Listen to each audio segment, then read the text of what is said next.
CM Siddu DCM ಡಿಕೆಶಿಗೆ Tamil Nadu CM Stalin counter ಅನ್ನ ಕೊಟ್ಟಿದ್ದಾರೆ. ಬೆಂಗಳೂರು ಸಮೀಪದ ಹೊಸೂರು ಬಳಿ ತಮಿಳುನಾಡಿನ ವಿಮಾನ ನಿಲ್ದಾಣಕ್ಕೆ 2 ಕಡೆ ಜಾಗವನ್ನ ಶಾರ್ಟ್ ಲಿಸ್ಟ್ ಮಾಡಿದ್ದಾರೆ ಸ್ಟಾಲಿನ್. ರಾಜ್ಯ ಸರ್ಕಾರ ಮಾತ್ರ ಇನ್ನೂ ಪ್ರಕ್ರಿಯೆ ಅಂತಿಮಗೊಳಿಸಲು ಪರದಾಟವನ್ನ ಪಡುತ್ತಾ ಇದೆ. ಭಾರತೀಯ ವಿಮಾನ ನಿಲ್ದಾಣ ಪ್ರಾಧಿಕಾರದ ಅಧಿಕಾರಿಗಳಿಂದ ಸಮೀಕ್ಷೆ 5 ಜಾಗಗಳ ಪೈಕಿ 2 ಅಂತಿಮ ಮಾಡಿದೆ ತಮಿಳುನಾಡು. ಆ ಮೂಲಕವಾಗಿ ಕರ್ನಾಟಕ ಸರ್ಕಾರಕ್ಕಿಂತ 1 ಹೆಜ್ಜೆಯನ್ನ ಮುಂದಿಟ್ಟಿದ್ದಾರೆ ಸ್ಟಾಲಿನ್. ಬೆಂಗಳೂರಿನಿಂದ ಕೇವಲ 42 ಕಿಲೋಮೀಟರ್ ದೂರದಲ್ಲಿದೆ ತಮಿಳುನಾಡಿನ ಏರ್ಪೋರ್ಟ್. ರಾಜ್ಯ ಸರ್ಕಾರದಿಂದ ಇನ್ನೂ ಕೂಡ ಅಂತಿಮ ಆಗಲಿಲ್ಲ ಏರ್ಪೋರ್ಟ್ ಜಾಗ. ಬೆಂಗಳೂರು ಗ್ರಾಮಾಂತರ, ರಾಮನಗರ, ತುಮಕೂರು ಸುತ್ತಮುತ್ತ ಪರಿಶೀಲನೆ ನಡೀತಾ ಇದೆ. ಡಾಬಸ್ಪೇಟೆ ಬಳಿಯೇ ವಿಮಾನ ನಿಲ್ದಾಣ ನಿರ್ಮಾಣ ಸೂಕ್ತ ಎನ್ನುವಂತ ಬಗ್ಗೆ ಚರ್ಚೆ ಕೂಡ ಆಗ್ತಿದೆ. ಇನ್ನಾದ್ರೂ ಕೂಡ 2ನೇ ವಿಮಾನ ನಿಲ್ದಾಣದ ಜಾಗ ಫೈನಲ್ ಮಾಡುತ್ತಾ ರಾಜ್ಯ ಸರ್ಕಾರ.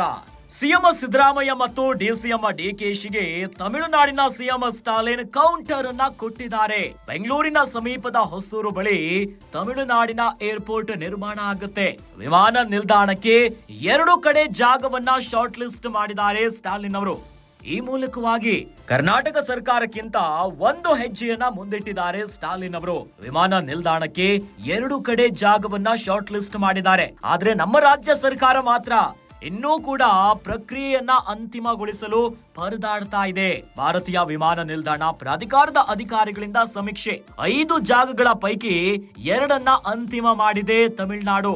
ಆ ಮೂಲಕವಾಗಿನೇ 1 ಹೆಜ್ಜೆ ಮುಂದಿಟ್ಟಿದ್ದಾರೆ. ಬೆಂಗಳೂರಿಂದ ಕೇವಲ 42 ಕಿಲೋಮೀಟರ್ ದೂರದಲ್ಲಿದೆ ತಮಿಳುನಾಡಿನ ಏರ್ಪೋರ್ಟ್ ಜಾಗ.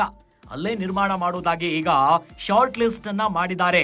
ಆದ್ರೆ ರಾಜ್ಯ ಸರ್ಕಾರ ಇನ್ನೂ ಕೂಡ ಬೆಂಗಳೂರಿನ 2ನೇ ವಿಮಾನ ನಿಲ್ದಾಣ ಎಲ್ಲಾಗಬೇಕು ಅಂತ ಜಾಗನೇ ಇನ್ನೂ ಕೂಡ ಶಾರ್ಟ್ ಲಿಸ್ಟ್ ಆಗಿಲ್ಲ.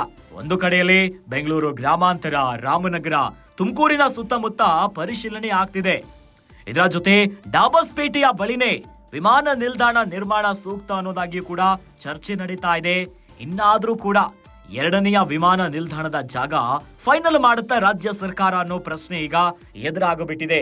ಯಾಕಂತಂದ್ರೆ ಬೆಂಗಳೂರಿನ ಬಹಳ ಹತ್ರ, ಬೆಂಗಳೂರಿಂದ ಕೇವಲ 42 ಕಿಲೋಮೀಟರ್ ದೂರದಲ್ಲೇ ತಮಿಳುನಾಡು ಏರ್ಪೋರ್ಟ್ ನಿರ್ಮಾಣಕ್ಕೆ ಶಾರ್ಟ್ ಲಿಸ್ಟ್ ಅನ್ನ ಮಾಡಿಕೊಂಡಿದೆ ಜಾಗವನ್ನ. ಆದ್ರೆ ಕರ್ನಾಟಕ ಮಾತ್ರ ಇನ್ನೂ ಕೂಡ ವಿಮಾನ ನಿಲ್ದಾಣದ ಜಾಗವನ್ನೇ ಪರಿಶೀಲನೆ ಮಾಡ್ತಾ ಇದೆ. ಅಂತಿಮ ಪ್ರಕ್ರಿಯೆಗೆ ಬರ್ತಾನೆ ಇಲ್ಲ.